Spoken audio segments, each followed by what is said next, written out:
In today's video, I'm going to teach you how to create a slideshow video in Polotno and download it as an MP4. First, open your browser on your PC. Any modern browser works, just make sure it's up to date for smooth performance. Go to www.polotno.com and log in so your work is saved and easy to access later. Next, head to My Design and choose Create New Design. This opens a fresh canvas where you'll build your video. Start by adding your content. Text for titles or captions, images for visuals, and elements like shapes or icons to highlight key points. Keep your text short, readable, and high contrast against the background. Use consistent fonts and colors for a cohesive look.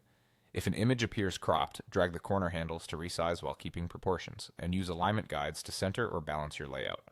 If you want multiple scenes, add more pages by clicking the Add Pages button, which appears as a plus icon at the top right of the image area. Each new page functions like its own slide, so you can place different images or layouts on separate pages.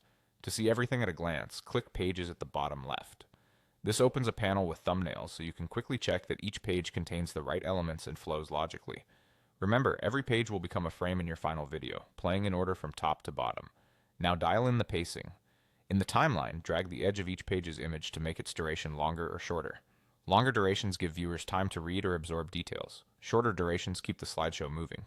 Think about balance. Allow extra time for dense captions or complex visuals, and trim simpler slides to keep attention high.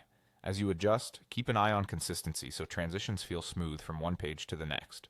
Once you're satisfied with the content and timing, go to the top right and click Download.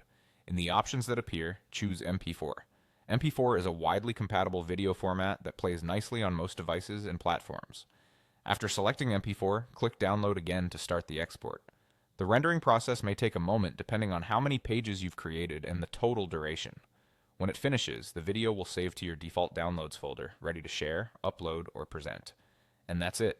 You've created a clean slideshow video in Polotno, set the right timing for each page, and exported it as an MP4. Happy creating!